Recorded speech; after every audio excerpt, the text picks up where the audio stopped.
Let's talk about something super frustrating. You're deep in the job hunt, you're getting interviews, but you're just not getting the offers.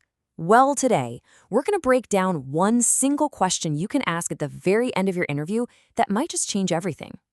Does this sound familiar? You walk out of an interview feeling great. You think you nailed it. The conversation flowed, you had good answers, and then nothing. Just silence. It's one of the most maddening parts of looking for a job, and today we're going to figure out how to get past it. You can think of this as the interview conversion problem. And to really get what that means, let's dive into a real story about someone who was completely stuck in this exact loop. So the person in our story, they had a solid background in operations. For months, though, they were just spinning their wheels. Finally, a friend in HR did a mock interview with them, and the feedback was, well, blunt. Your answers are fine, you're technically solid, but you're forgettable. The problem wasn't what they were saying during the interview, it was how they were ending it. And this is what it all comes down to, this forgettable closing problem. It has nothing to do with your skills or your experience. It's all about the final impression you leave, or in this case, the one you don't leave.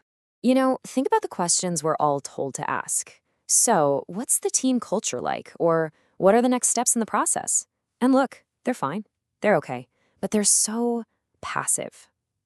A memorable close, on the other hand, is active. It's about digging for those hidden doubts, showing you're confident, and creating a final, powerful impression that sticks with them long after you've left the room. So the advice from that HR expert was surprisingly simple. It was basically throw out all those standard, boring questions and replace them with just one. Now, I'm going to warn you, asking this question, it's going to feel a little uncomfortable. It might even feel kind of scary. You are literally inviting someone to give you direct feedback, maybe even criticism, in a really high-stakes moment. But that discomfort, that's actually why it's so powerful. And here it is. This is the question. Based on everything we've discussed today, is there anything about my background that gives you pause or that you'd want me to address before we wrap up? Notice those key phrases, gives you pause, and want me to address. You're not just asking for their thoughts. You're offering to solve their problems right then and there. So what is the magic here? What makes this one little question so incredibly effective? Well, it's not just about what you're asking. It's about what you're signaling. It has this amazing 3-in-1 psychological punch. Okay, so this one question does 3 huge things all at once. First, it projects incredible confidence. You're showing you're not afraid of criticism. Second, it's basically a treasure map to their secret worries, giving you a golden opportunity to handle them in real time. And finally, it signals that you're coachable, that you actively want feedback to get better. For any hiring manager, that's a massive green flag. All right, that all sounds great in theory, but what happens when the rubber meets the road?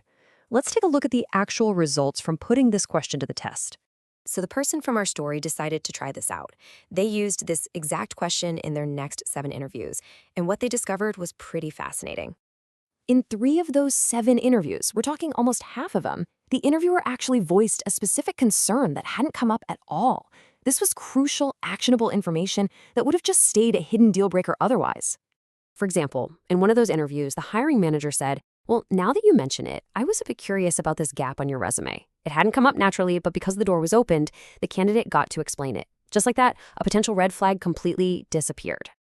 And the results? They really do speak for themselves. This brand new approach was a direct factor in landing 2 solid job offers. See, it wasn't just about answering questions well anymore. It was about taking control of that final, crucial conversation. So, the takeaway here is pretty simple. In your next interview, you have a choice.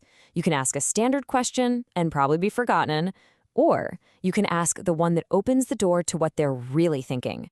So the question for you is, what hidden hesitation are you going to uncover? And what kind of final impression are you going to choose to make?